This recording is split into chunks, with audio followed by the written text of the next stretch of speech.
Pumila nga kami sa Mang Inasal para makakain na, pero dahil nga sa sobrang gutom naming tatlo, hindi na nga kami nakapag-video sa Mang Inasal. At sa punto nga ito ay tapos na kaming kumain, o diba ang bilis ng transition from Mang Inasal to CR. Ganun siguro talaga mga babae, retouch muna bago mag-ikot-ikot.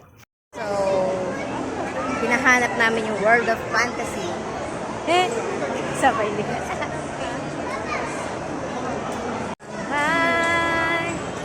Here! Ba't yung tinaturo dito? At dito nga hinahanap na namin yung daan papunta sa World of Fantasy. Sinusundan lang namin yung mapa. Sige ang lakad, baba. Yun ang mga ginawa namin para mahanap yung World of Fantasy. Pero hindi talaga namin nahanap. At kahit anong sunod nga namin sa mapa, hindi talaga namin matunton kung saan yung World of Fantasy. Hinahanap pa namin yung pupuntahan. At dahil hindi namin mahanap yung World of Fantasy, naisipan na lang namin na pumunta sa Gutopia. At papunta naman sa Gutopia ay nakita namin itong malapalasyong bumubuga ng mga bubbles. Nakakatawa rin naman talaga, kaya yung mga reaction ng tao ay kakaiba. Kaya nga yung mga nanay dyan na meron mga chikiting, dalhin nyo na dito sa SM North ang mga batang iyan para naman maranasan nila yung ganitong experience. Nakakatuwa naman talaga. Tama yung bubble. Hindi yan. Sino yung bubbles? Wala na. Ayun na, ayun na, ayun na.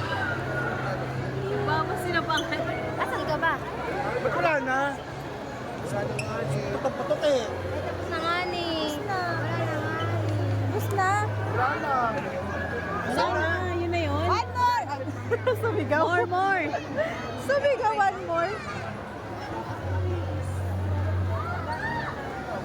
More.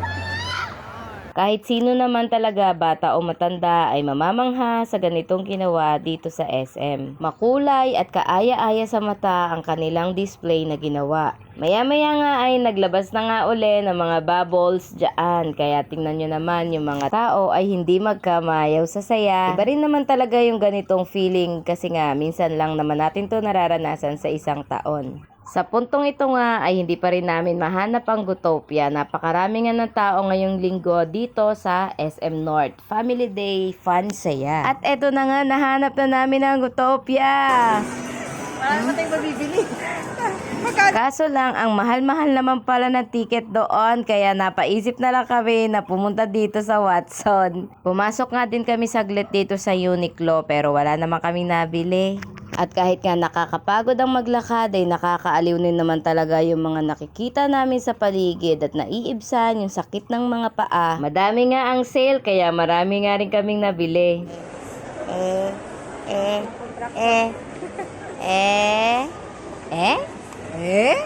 Sariling sa...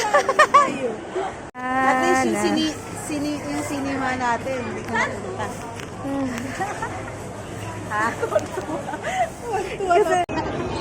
Kamusta yung sine? Pot, kamusta yung sine, Pot? Pat, kamusta? Tingnan mo. Guys, rich kid kami for today. Magastos.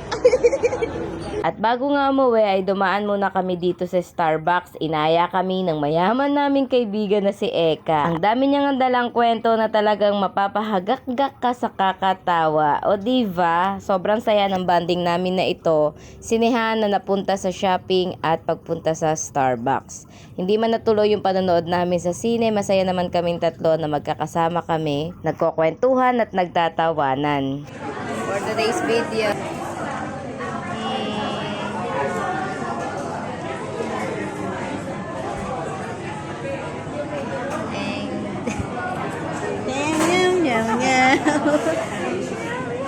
Nakailar! Ayun pa sa dulo. Ano ba yan? Kamu ate din.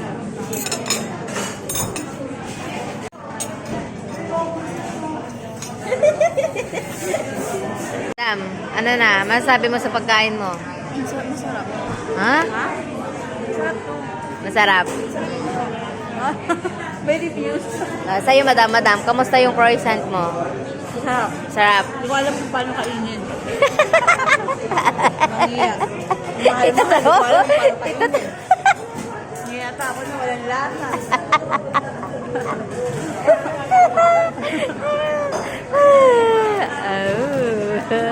So paano nga ba natuloy ang gala na ito? 2 years ago nung huli kaming magkakasama. Pero kami ni Pot ay madalas din naman nagkikita kumpara naman kay Eka kasi sa Manila na siya nag-base kaya madalang kami magkita. Nabisi si Eka sa trabaho at nabisi din naman kami sa kanya-kanya naming buhay. Pero after 2 years, ganun pa din yung samahan, yung naipon namin noon, nadala pa rin namin hanggang ngayon.